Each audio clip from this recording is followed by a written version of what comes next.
Menteri Haji dan Umroh Republik Indonesia Muhammad Irfan Yusuf tampak memeluk erat seorang jamaah haji tunanetra asal Kabupaten Sinjai Saifuddin Haji Muhammad Abdul Muin Saideng yang baru kembali dari Tanah Suci di Asrama Haji Sudiang, Makassar tepat pada Minggu 14 Juni 2026.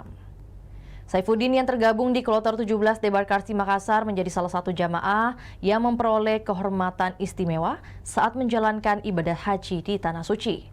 Namanya diwakafkan untuk pembangunan sebuah masjid di Arab Saudi oleh pihak pemerintah setempat. Pasalnya, dengan keterbatasan fisik dan tekad yang kuat, imam masjid di Kabupaten Sinjai itu bisa berangkat haji. Hal itu membuat pemerintah Arab Saudi memberikan penghargaan khusus untuk jemaah tersebut.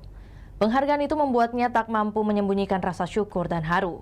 Ia mengaku tidak pernah menyangka akan mendapatkan penghargaan tersebut selama menjalankan ibadah haji.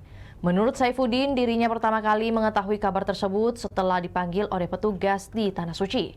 Di tengah keterbatasan penglihatannya, Saifuddin menyimpan doa yang terus dipanjatkannya selama berada di Tanah Suci.